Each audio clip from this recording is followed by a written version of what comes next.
KCAA.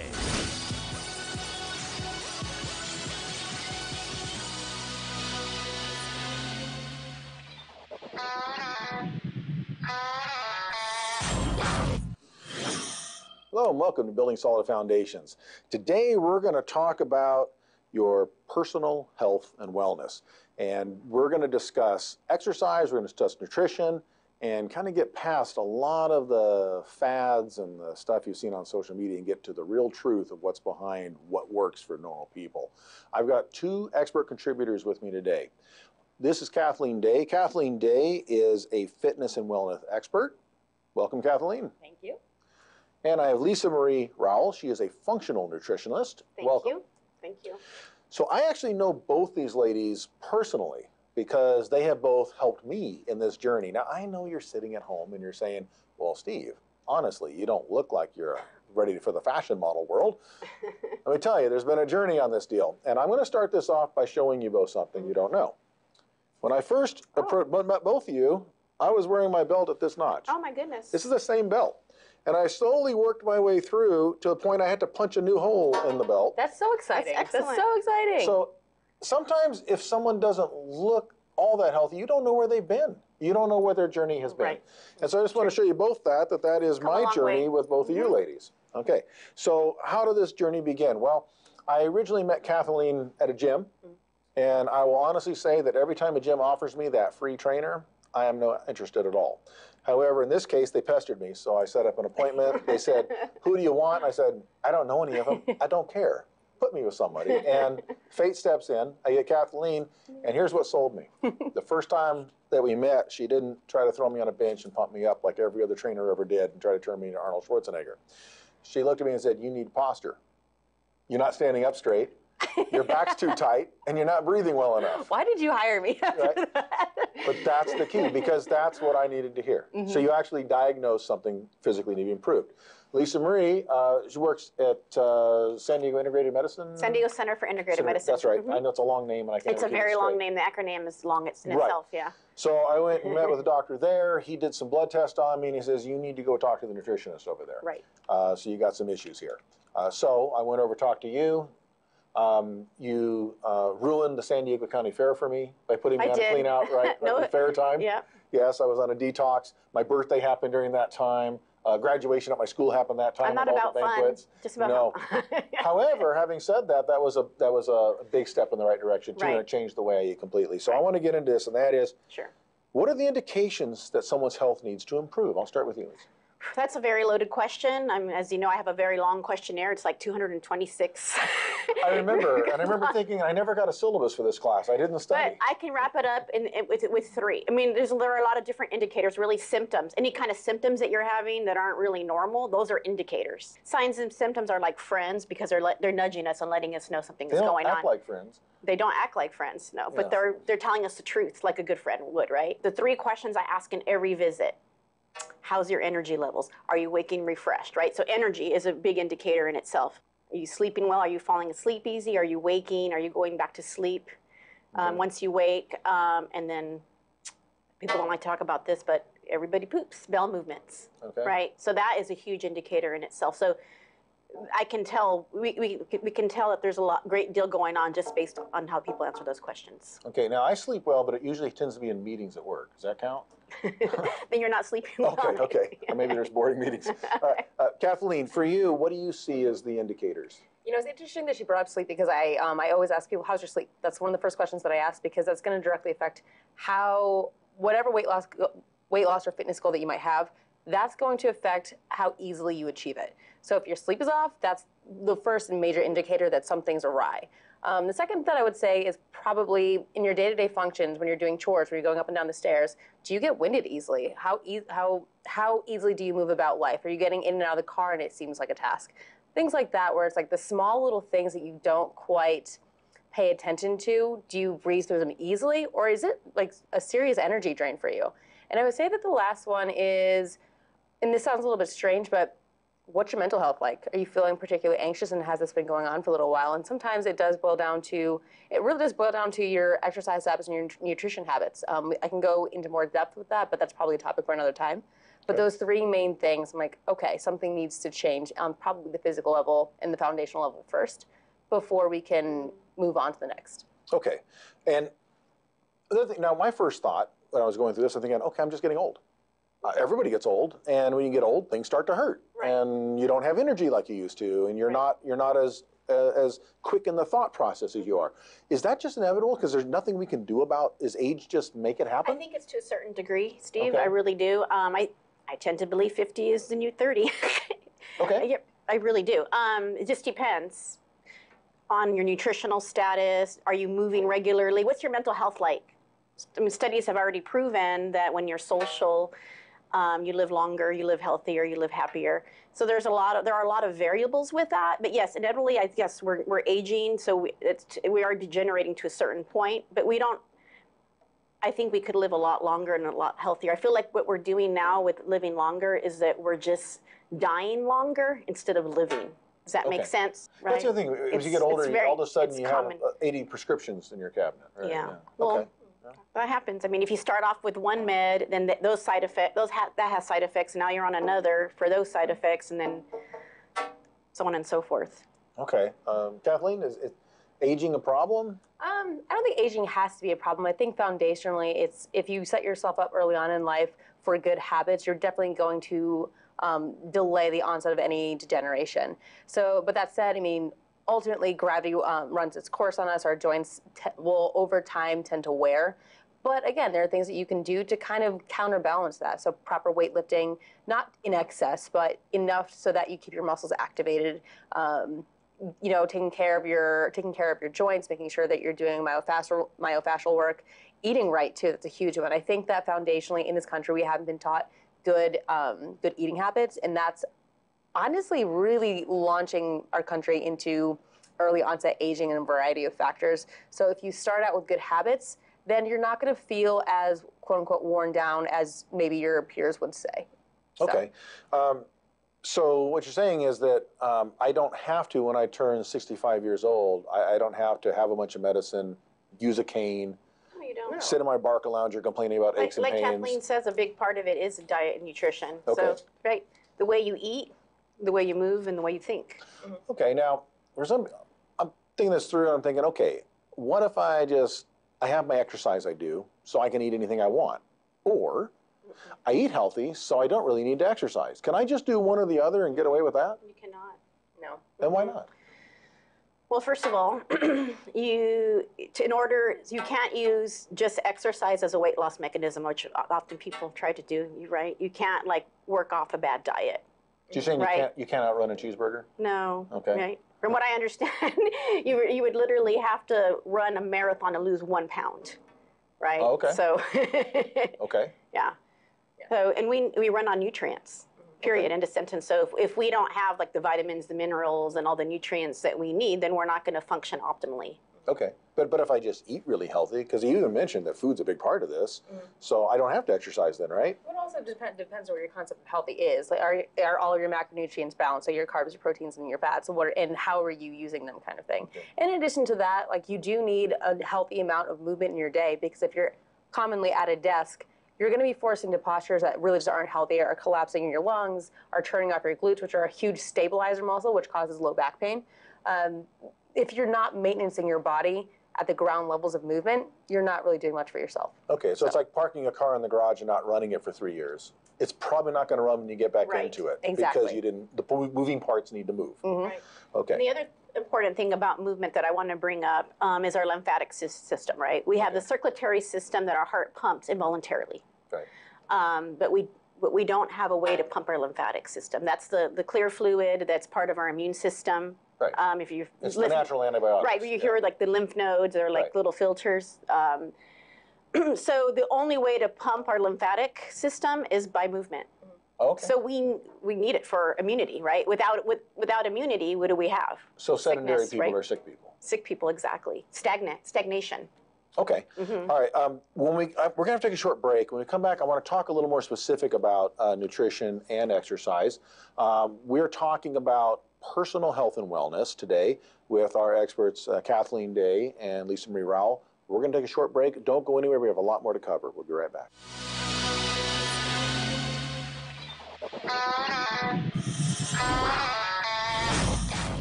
I love how New School is able to help me greatly with my career. Because they actually have experience working in the field. The greatest thing about New School is the fact that there are so many different disciplines, which allows you to really understand and get a good insight into different types of design. And I think it's that whole changing mindset of what design can really do for a city, and this is kind of the place to be. This environment cultivates creative thinking.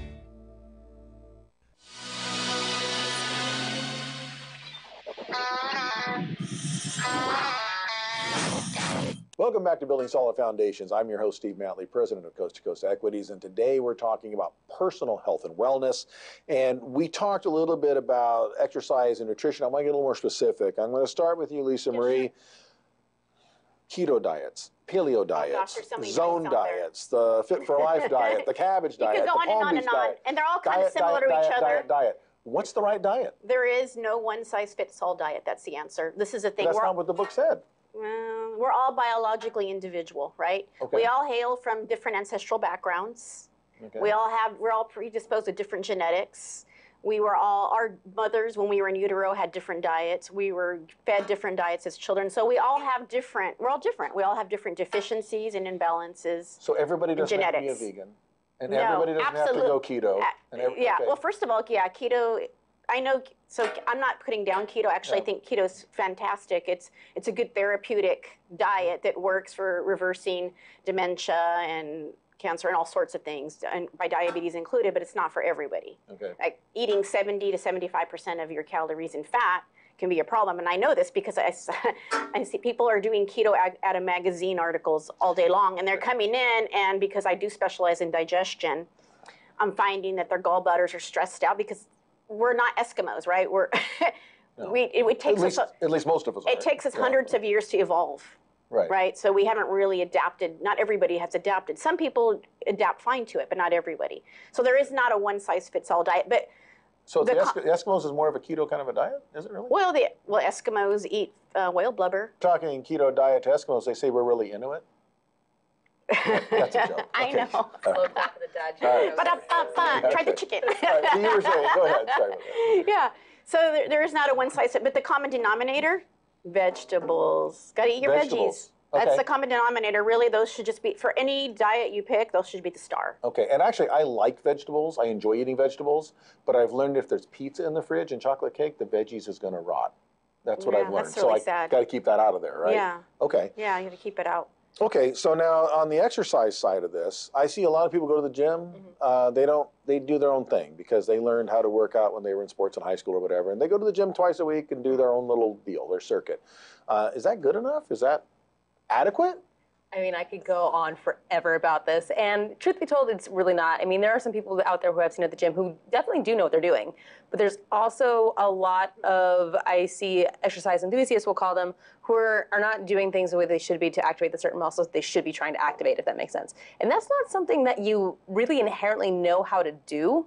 And based off of the patterns that you've been in over time, so for example, we've been sitting at desks since we were 5 years old. Right. You're gonna be mostly anterior loaded. So the front of your body is gonna take a lot more load than the back, and that's something that you really need to actively reverse. And a lot of times those muscles take over when they shouldn't. So the first thing is form. I see people using unsafe form for a lot of their activities that they're in there doing. So this is the lurching kind of exercises. The lurching, yeah. And then also twice a week just isn't enough. Realistically, you should be moving every single day, and it doesn't have to be heavy weightlifting. It doesn't have to be running 6 miles. It could be as much as, just maybe doing like a yoga flow or going on a hike or something like that, which is great. But if you're going to the gym with the intention of a specific goal, you really probably should educate yourself on how to reach that goal. And if you're, in addition to this, I see a lot of fat loss goals, and people will just die on the treadmill or the elliptical, and they think that that's good enough, and it's really not. There's so many other key factors that you have to kind of plan out throughout your week that need to be supplementing your cardio. So. Okay, and of course we can sneak exercise into our daily activities. Now, one of the things I always thought was one of the most amazing things I've ever seen is when you go to the gym and the cars circle the parking lot to park in the front. So they don't have to walk, and then they go inside and get on a treadmill. And I've never figured that one out. I never thought about that, but that's true. I also see the people that go and they take all the little weights off the bench, they work out with them, and then they don't put them away. And I'm thinking, but you paid to come and move heavy objects, and you can't, like, lift them one more time. I don't understand people at all, but I find the gym's a hilarious place to watch human behavior. It's an awesome ecosystem. It's great people watching. Yes, yes. Totally agree with you. Yes, and I do try to avoid the gyms that are selfie palaces. Those are kind of Yeah. Oh, yeah. But those are the most fun to what people watch in, though. They really are. You know? Okay, so we need to do more than just pretend like we're dieting and exercising, Right. and we can't just get our nutrition information out of the latest blog. No, Or, you latest, cannot. or what's the celebrity Because we don't says. know what, like, Right. again, everybody's individual, right, biologically. And I remember you started up with a blood test. You took In the a blood clinic, test of me, yes. yeah, in the clinic we start with definitely a comprehensive panel, probably more comprehensive than maybe you've seen in a lot of different Right. healthcare centers, right? Right. So we start off with that, but then when you come to see me, I have that extensive symptom questionnaire. Right. That tells, signs and symptoms tell us a lot. So then I can figure out really which systems of your body are out of balance, and then we can work on those. Okay, and then also in addition to, and I remember when we started this, you gave me a list and said I can eat anything I want, but this is a list of what I was going to want, right? It was that's what you're going to want, and I kind of joke about that, but it kind of turns out that as you do that, that really is what you want to eat. Right. Once you start. I don't digest the processed foods very well. If I'll go to a party or something and have something, it doesn't feel right. Where it used to be, that's kind of what. Or not meant to. I mean, they're processed. The molecular structure is different. Yeah, someone told me once, if it doesn't have a mother or come out of the ground, you shouldn't eat it. Right. Right. Okay. So there's that side of it, and the other flip side is, do I have to change my entire life to be healthy? Because I also read there goes, your whole life has to turn upside down. All of a sudden, you have to get up 2 hours early and go do this, and you have to go shop at Whole Foods Market now. You can approach it different ways. Everybody has a different way of how they're best managed, right? We're all different. Again, we're individuals, all completely.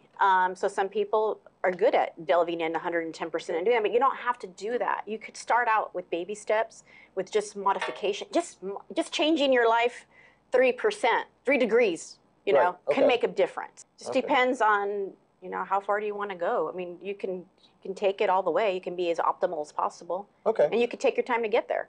And then the same on you. Do you have to become a gym rat to get healthy? You don't have to become a gym rat. And again, and probably what she was saying is, I always like to start small with my clients, especially if they're just starting out with trying to make a lifestyle change. So like, don't go into intermittent fasting and then throw around like heavy weight in the first week. It's just not sustainable. You're gonna hurt yourself, and you're probably gonna like raid your fridge at the end of the week. Okay. Pick one small thing to work on for that week and that week only, and get really good at it. And then the next week we pick a new one, and then we get really good at that. And so then you have this accrued, we'll call it a tool belt of lifestyle habits that you can implement over time. It doesn't have to happen right away. And it really does, it does depend on, you know, how far do you want to go with it? Like, do you want to be an elite bodybuilder? Then yeah, you're going to have to make a lot of lifestyle changes. But if you just want to stay healthy and active, you know, to push your kid around in a stroller and feel good, then it doesn't have to be that far, you know? I noticed that even in food shopping, initially my thought was, well, let's see, pasture-raised eggs are more expensive, and grass-fed beef is more expensive, and fresh fruits and vegetables are more expensive than buying the macaroni and cheese and those kind of things. But I also discovered that since I'm not buying almost anything in the center of the grocery store anymore, those things aren't adding up in the cart. Right. I have a much smaller grocery list. Ultimately, you end up eating less. Yes. And you're only selecting quality foods that are actually nutritious instead of the junk foods and the processed foods. So yeah, you end up saving money. So I don't need to get a second job in order to eat healthy. No, you do not. No, it's a misconception. People say, oh, organic's too expensive, but also think about this. Food is medicine. Okay. Right? So why would you cheat yourself? Right. And also, we're very spoiled in the United States. Our food is actually very inexpensive compared to other countries, so.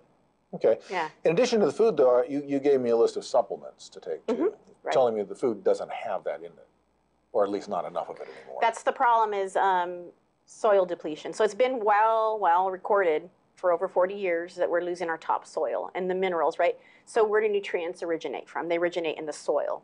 Okay. So the minerals feed the plant feeds the animals feed us, and also the plants feed us. And that's really missing. So I'll just throw out a really good example. In order to get the same amount of iron that you would have received in just 1 cup of spinach in 1945, you would have to do 65 cups today to get the same amount. If you really think about it, 1945 was in the big picture is really just yesterday. Right. Right? So But that's when they were making the Popeye cartoon. So now they'd have to change that, and Popeye would eat a lot of spinach in order to be... Right, he just had the can. Now he has to have like 16 cases of it. Yeah, exactly. All right. Yeah, so we're losing our nutrients. So ideally, food is medicine, and we should just be able to get what we need from food. But now we have to supplement to fill in the gaps. Okay, we have to take another break. When we come back, we're going to wrap this conversation up, and I want to kind of pitch a little bit more to Kathleen on the exercise side. This is Building Solid Foundations. I'm your host, Steve Matley, and we'll be right back.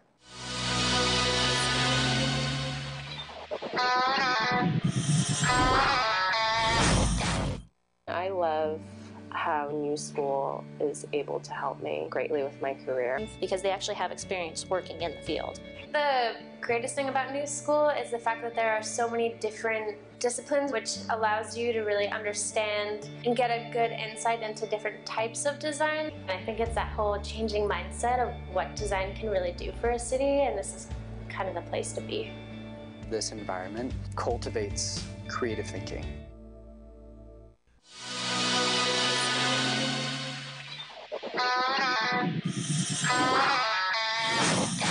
Hi, welcome back to Building Solid Foundations. I'm your host, Steve Matley, and today we've been talking about personal health and wellness. And Kathleen, we talked about nutrition right before the break. I want to kind of pitch the same question to you about the cost. Is it expensive to exercise in a healthy way? Because we think about, okay, I got to join a gym, I got to buy new sneakers, I got to get all the clothes, I got to hire a trainer, then I need a masseuse, all this kind of stuff, right? So where does it end? Can we do this without breaking the bank? Mm-hmm. That question can go either way. I mean, it depends on a lot of factors. What is your experience with exercise and health and things like that? If you have a solid foundation, probably not. Realistically, you probably just need a gym membership, and maybe you need to spend some money on maintenance, like getting a massage, because it actually really is important to make sure that your muscles aren't chronically tight. But in addition to that, though, we have to flip that on the reverse, though. So it is worth an investment in maybe getting a personal trainer or a health coach or an exercise coach on certain levels if you really don't foundationally know how to exercise. And you wouldn't think that it's that important. You can just go to the gym and hop on the treadmill and everything's going to be fine. But if you're somebody who likes to have an active lifestyle, I'll give you a specific example. I had a client a couple years ago who we sat down, we had a conversation, and he agreed, okay, I had this budget to train with. And it was very infrequent, but he said that he gained a lot of knowledge on how to exercise. And he's like, yeah, I never really noticed before that this is how I did things. And you're right, I can only feel it here when I should be feeling it here. But he kind of let the concept of the budget kind of push him a little bit further into the deep, per se, in terms of his own personal health. Because he was so imbalanced, he was actually playing in a softball league one day, and just on a run from first base to second base, he tore his ACL, which that's a pretty common injury for people who have overactive quads. And I know this sounds very kind of esoteric and specific, but if you do have muscular imbalances and they're severe, it makes it that much easier to hurt yourself. So it really is worth investing some money into educating yourself on how to do it right. What would be maybe $300 per month for him is now multiple thousands of dollars in hospital bills.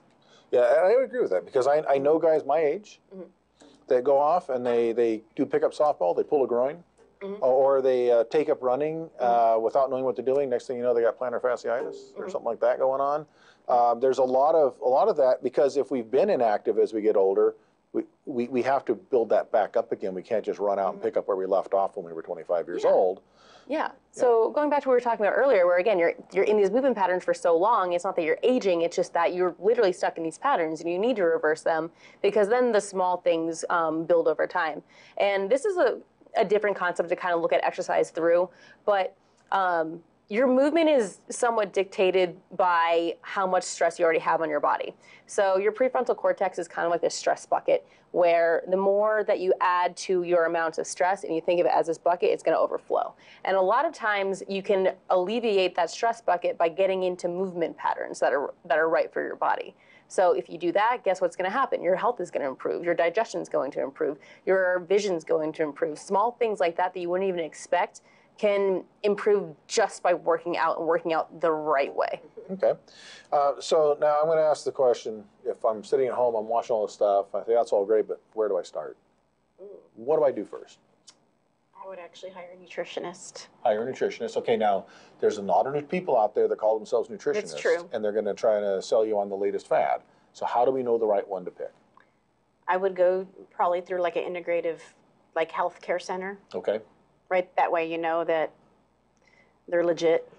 Okay. Yeah. And what would we look for in the first visit with them to be able to confirm that this person probably knows what they're doing? You want to make sure they're asking a lot of questions about your symptoms and what you have in your lifestyle and what you want to accomplish, right? Okay. Because we're really they're there to serve you, right? Okay. So not so that they can say, I want you to do keto, whatever diet, because are some nutritionists that are really married to a particular program. They really are. And you want somebody that's going to understand biological individuality. That's important. Or they represent a product. Right. Or they're exactly. Yeah. And there's usually a product that goes with the whole program. They're nutritionists because they sell some kind of a product that they get commissions on. Right. Yeah. You want they need to serve you individually. Okay. And Kathleen, where do we start with the exercise? Someone like me comes in, overweight, middle-aged. I want to lose some weight. I want to have more energy. Where do we start? Yeah, I think it is worth having at least a conversation with a trainer. And if you are thinking about personal training, you want to look at how many credentials that they have. Do they have an education? It doesn't necessarily have to be in kinesiology or exercise science per se, but there should be some level of competence there because that means that they're going to go off and do the research that they need to do in order to take care of you, if that makes sense. So they actually understand how the body works. Exactly. Okay. Exactly. They need to understand how the body works. They shouldn't ascribe to one particular paradigm, like just CrossFit or just bodybuilding, because it's not right for everybody. Right. Okay. I would say, the jack of all trades concept is a good trainer. Okay. Nutrition, exercise, two halves of the Velcro. They're worthless without each other pretty much. We have to do both. And they're both necessary for personal fitness and wellness. And if we do that right, we have more energy, we can think better, we're more productive. And I will say this, as far as the cost goes, how much does it cost to recover from illness and injuries? Very expensive, very time consuming. Right. So if we focus on that, we can avoid that. I want to thank my guest today, Kathleen Day, and I want to thank Lisa Marie Rowell for being here today and talking personal fitness and health. This is Building Solid Foundations. I'm your host, Steve Matley, and we'll be right back.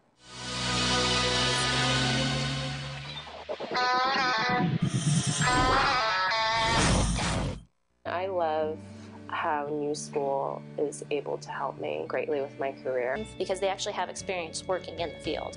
The greatest thing about New School is the fact that there are so many different disciplines, which allows you to really understand and get a good insight into different types of design. And I think it's that whole changing mindset of what design can really do for a city, and this is kind of the place to be.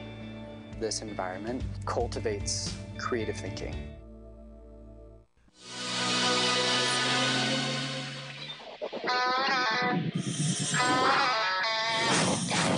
Hello and welcome to Building Solid Foundations. I am your host, Steve Matley, president of Coast to Coast Equities Incorporated.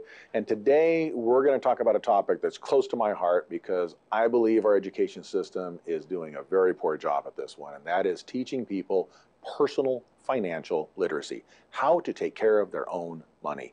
It's a skill that everybody needs to do, and most people have no idea where to start. So today, joining me as an expert, she is a professional organizer and a financial literacy expert. Welcome, Karen Brothers. Karen, I know that you have been down this journey yourself personally. You have taken this path and lived this life, and I want to share a little bit with our audience of your journey of learning and applying personal financial literacy.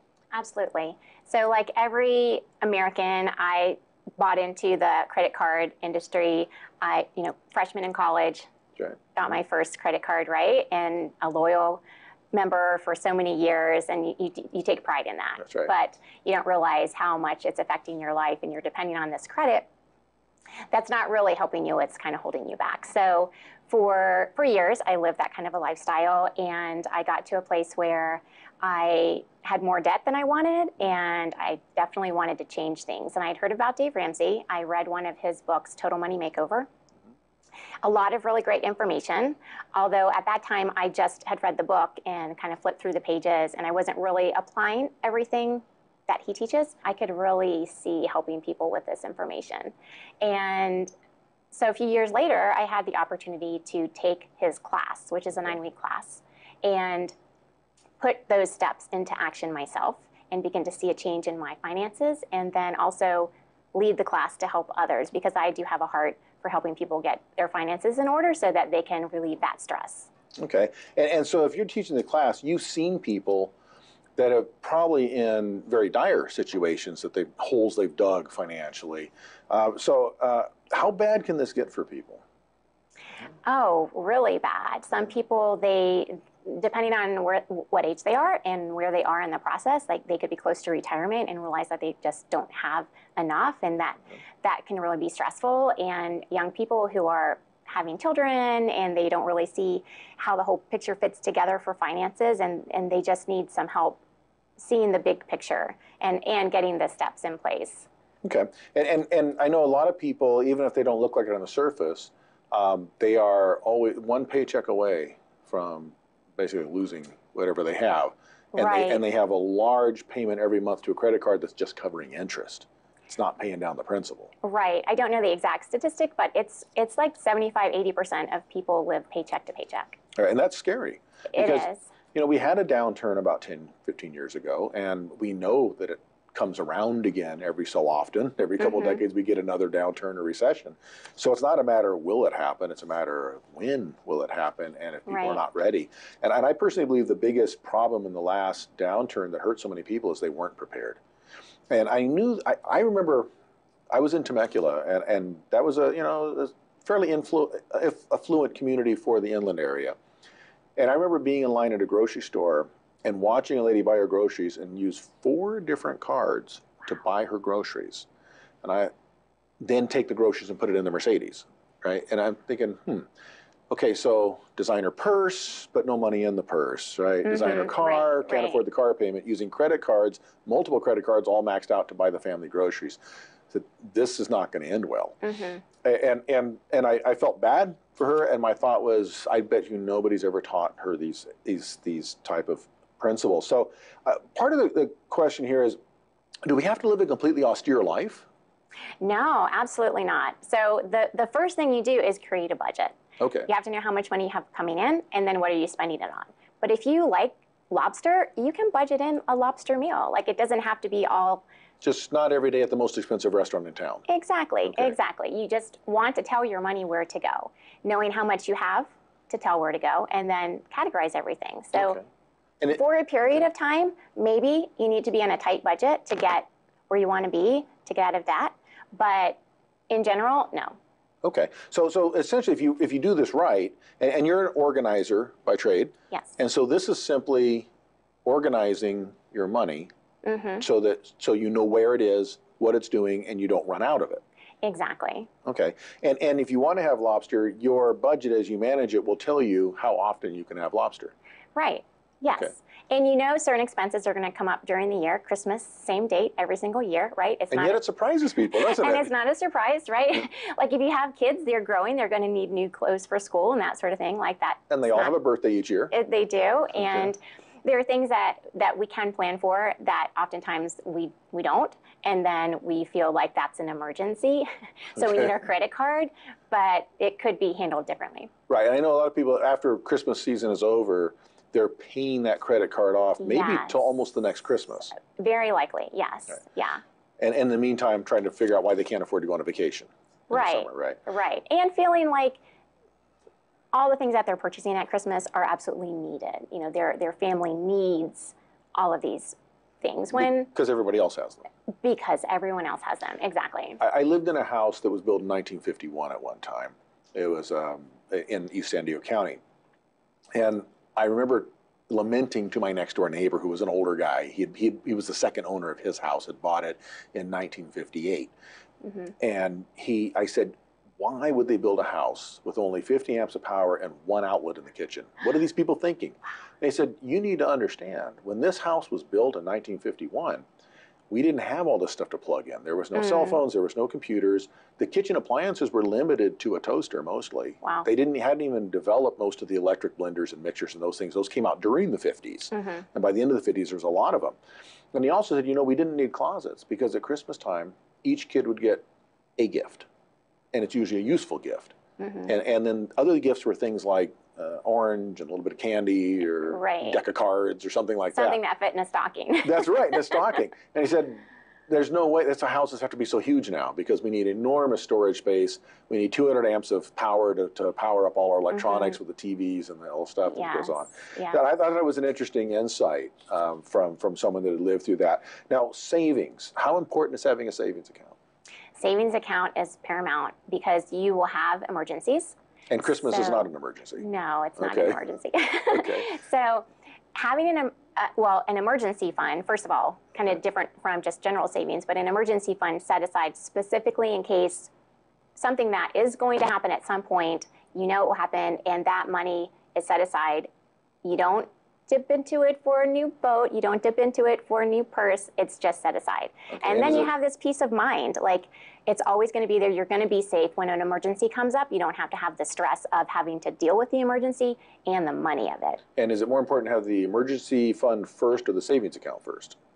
I would say the emergency fund. Okay. And then once you have that in place, additional savings is just that. It's additional. Okay. And then if you have both, an emergency comes up, would you look at dipping into the savings to cover that before you dip into the emergency fund? Even if, let's say, you had pipes blow in your house or something like that, you had to replace some bathroom stuff, but you had enough in the savings account to cover it. Would you advocate that, or just go to the emergency fund and use that?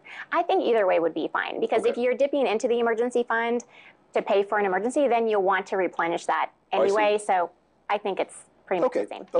Okay, very good. And then, as you mentioned, so many people are, 75% of people living paycheck to paycheck, that emergency fund the emergency could be a layoff.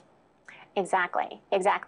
And so what's recommended is a 3 to 6 month of your expenses emergency fund. So basically, if something were to happen, like a layoff, then you could go for 3 to 6 months, depending on how much you've saved, without income because you've saved that much. Now, during that time, you're not eating lobster. You are on a strict budget. Eating tuna fish. Tuna fish, right? Okay. But that's going to help you get through and help relieve the stress while you're looking for a new job.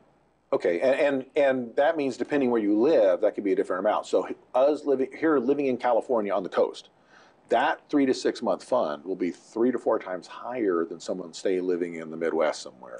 Right. And it also depends on what your expenses are. Like if you have a car that's paid for, that's one less expense versus if you are still paying on a car loan, that sort of thing. And that's an important point. We're going to take a break. And when we come back, I want to talk about that part of it, getting rid of the payments we have every month so that we don't need to have such a large emergency fund and savings account. Yes. And we can live on less. We're going to take a short break. We're talking about financial literacy with Karen Brothers. She's a professional organizer and a personal literacy expert. Don't go anywhere. We have a lot to cover. We'll be right back.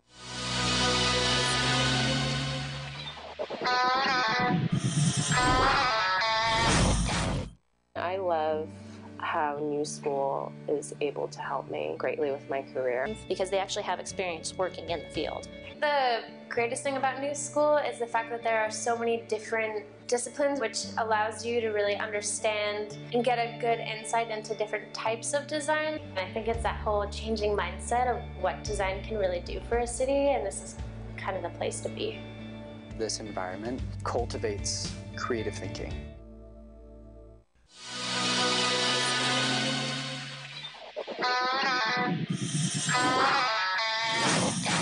Hi, welcome back to Building Solid Foundations. I'm your host, Steve Matley. Today we are talking about personal financial literacy with our expert, Karen Brothers.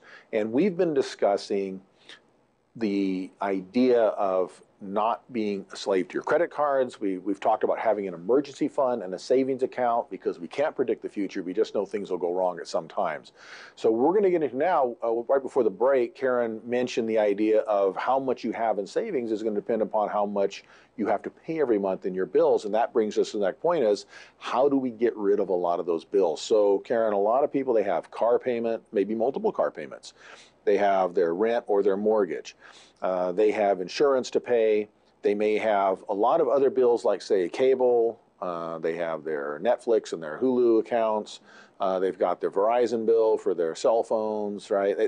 One thing after another, that Apple Music, all these things that are every month coming out of their account. How do we reduce the amount of our living expenses each month. So when we have 3 to 6 months worth of emergency backup, it doesn't have to be an enormous sum of money. Right. So I think there's two things going on there. One, when you have an emergency, it's only going to be for a short amount of time, hopefully. Right. So you wouldn't necessarily need to reduce your expenses so that they would be less during an emergency, so to speak. So I think reducing them to what is within your budget, like within your income, is the primary goal. Okay. And then as much as you can pay off, like a car loan or any other type of credit card bill, that type of thing, and not continue to add to it, that's going to reduce your budget, what's your expenses in your budget. So then when you do have an emergency, there's less that's going out. Does that make sense? So let's say I'm in one of those jobs where I am convinced I have to have a car that's no more than 2 or 3 years old. Because let's say I'm a real estate agent, I take people around to houses, they're not going to be impressed with an agent that's driving a 7-year-old car. How do I ever get that paid off, or is it important to have that late model car? Well, again, I think that some jobs do cater more toward having a nice car because you have clients that you're driving around. So I think taking care of a car, keeping it in good condition, doesn't mean it always has to be brand new. Okay. I would say that. And then also, if that's what you need professionally, first of all, should be a write-off. And then secondly, I would say just have it as part of your budget and make sure that it fits within your income. Okay, so some of this is learning how to, if we're doing business with our vehicle, then we should be treating it like a business and approaching the professionals like a tax accountant or a tax attorney to get the advice, how do I structure this correctly? Exactly. Take advantage of any business deductions that you can. Okay, and then that would be coming out of it's part of what's necessary to generate the income.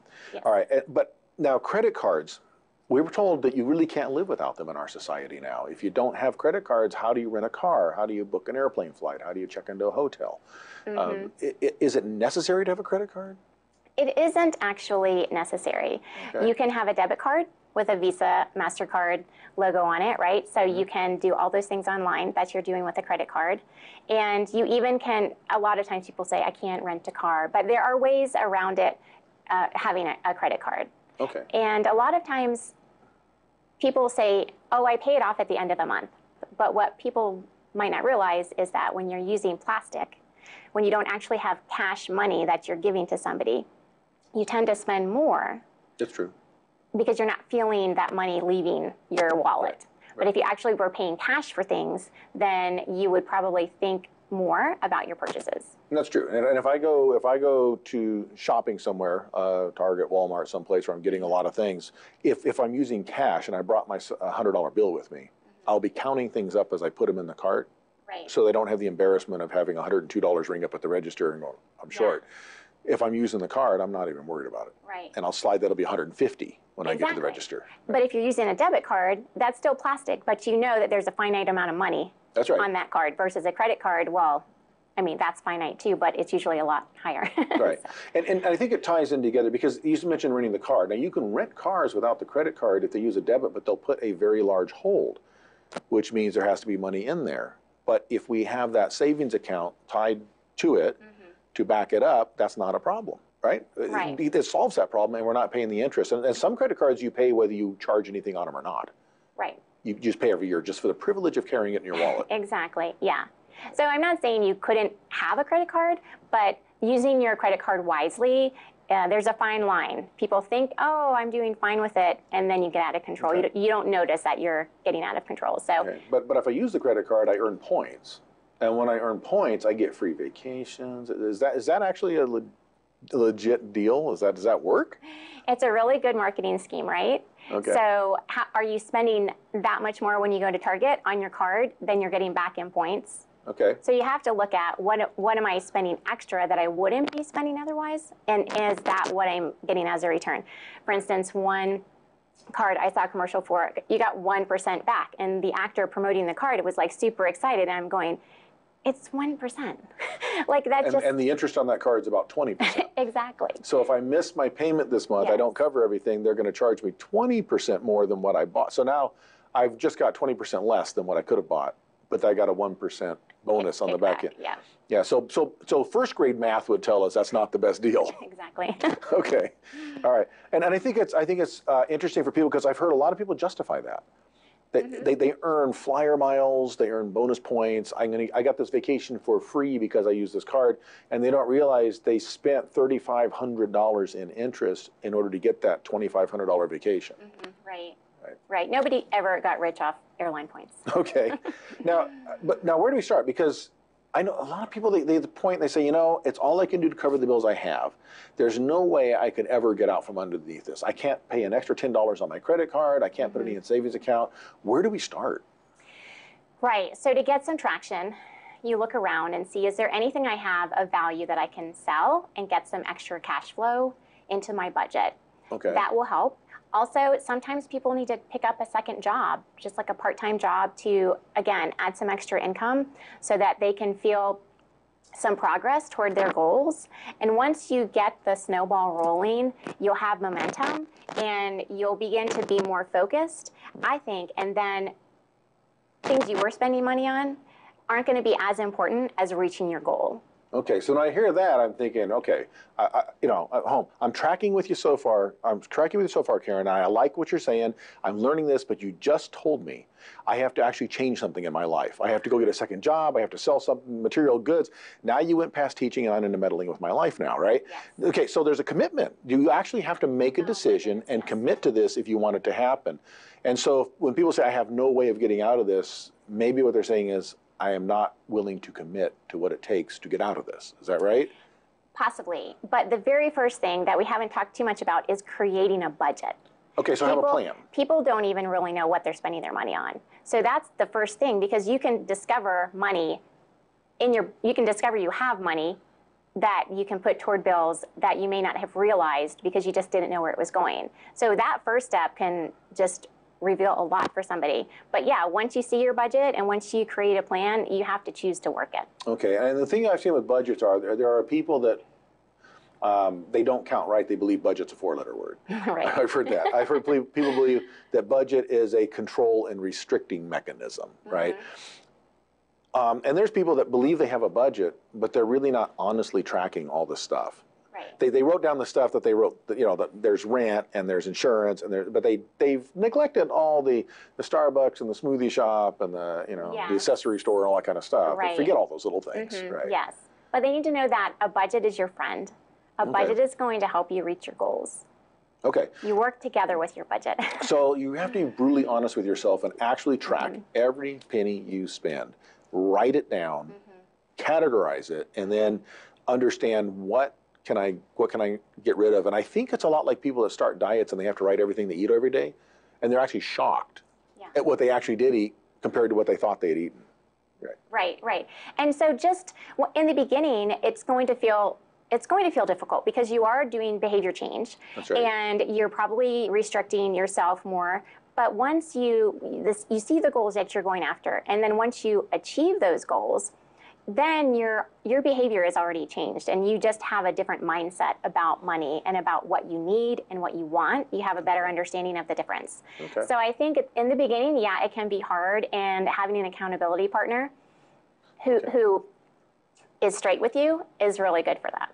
Great. On that, we're going to have to take a short break again. We're going to come back, and we're going to wrap this conversation up. I want to talk about some issues related to buying versus renting and those type of things. This is Building Solid Foundations. I'm your host, Steve Matley. We'll be right back.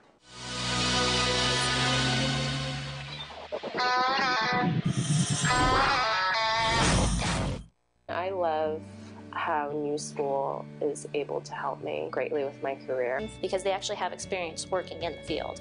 The greatest thing about New School is the fact that there are so many different disciplines, which allows you to really understand and get a good insight into different types of design. And I think it's that whole changing mindset of what design can really do for a city, and this is kind of the place to be. This environment cultivates creative thinking.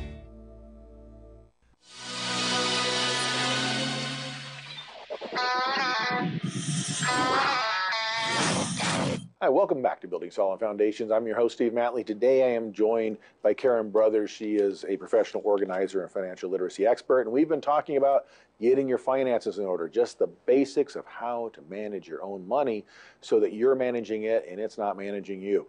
And so, Karen, when we left off, we said we were going to talk a little bit about just kind of wrap this whole thing up. And we talked a little bit about some of the behavior changes we have to do.